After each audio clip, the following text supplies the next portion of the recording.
Okay, അപ്പൊ നമ്മൾ പരിചയപ്പെടുത്താൻ പോകുന്നത് PPD ആണ്. PPD മനസ്സിലായല്ലോ അല്ലേ? യൂസ് ചെയ്തില്ലേ ഇപ്പൊ നമ്മള്? ഓക്കെ, കുറെ മുമ്പ് കാലത്തൊക്കെ നമ്മൾ PPD എന്ന് പറയുമ്പോൾ ആകെ ഒന്നും ഓർത്താൽ മതിയായിരുന്നു. പക്ഷെ ഇപ്പൊ അങ്ങനെയല്ല, നിരവധി കമ്പനികളും ഉണ്ട്, നിരവധി ക്വാളിറ്റിയിലും സാധനം വരുന്നുണ്ട്. ക്വാളിറ്റിയിൽ മാത്രമല്ല, ഡിഫറെന്റ് മെൽറ്റിംഗ് ലെവലിലും വരുന്നുണ്ട്. ഉദാഹരണം പറയുകയാണെങ്കിൽ CPU ചെയ്യാൻ നമ്മൾ ഒരു മെൽറ്റിംഗ് ലെവൽ ഉപയോഗിക്കുമ്പോൾ ലെയറിന് വേണ്ടി വേറെ മെൽറ്റിംഗ് ലെവൽ ഉപയോഗിക്കാം. ഉദാഹരണം പറയുകയാണെങ്കിൽ ഇതിന്റെ മുകളിൽ നമ്മൾ എഴുതി വെച്ച് കാണാം 183 ഉണ്ട്, അതുപോലെ തന്നെ 158 ഉണ്ട്, 138 എന്നുണ്ട് വരുന്നുണ്ട്. അങ്ങനെ ഡിഫറെന്റ് മെൽറ്റിംഗ് ലെവൽ വരുന്നുണ്ട്. അതെന്താ, ഓരോ ഉപകരണത്തിന്റെ അല്ലെങ്കിൽ CPU വേണ്ടി ഉപയോഗിക്കുമ്പോൾ ഏറ്റവും നമുക്ക് കംഫർട്ട് ആയിട്ടുള്ളത് ആ മെൽറ്റിംഗ് ലെവൽ ആവും. അപ്പൊ നമ്മൾ അതാണ് യൂസ് ചെയ്യുക. മനസ്സിലാവില്ലേ?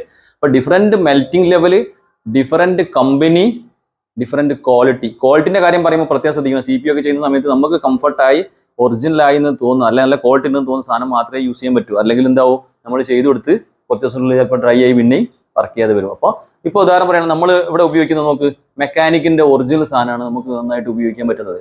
ചിലപ്പോൾ വേറെ ചില ആളുകൾ പറയും, അല്ല എനിക്ക് KC ആണ് സൂട്ട് എന്ന് പറയും. കുഴപ്പമില്ല, ഓരോരോ ആളുകൾക്ക് വ്യത്യാസമുണ്ട്. പക്ഷേ ക്വാളിറ്റി ഉള്ള സാധനം ഉപയോഗിക്കാവും. അതുകൊണ്ട് കൃത്യമായ മെൽറ്റിംഗ് ലെവലുള്ളത് യൂസ് ചെയ്യാവും. മെൽറ്റിംഗ് ലെവൽ മാറിക്കഴിഞ്ഞാലും പ്രശ്നമാവും. മനസ്സിലാകുന്നില്ലേ? ഉദാഹരണം പറയുകയാണെങ്കിൽ മെൽറ്റിംഗ് ലെവൽ വളരെ വ്യത്യസ്തമായി വന്നിട്ട് കഴിഞ്ഞാൽ CPU ഹീറ്റ് ആവുന്ന സമയത്ത് സ്വാഭാവികമായിട്ട് ഡ്രൈ ആവും, CPU എന്തായാലും വർക്ക് ചെയ്യാതാവും.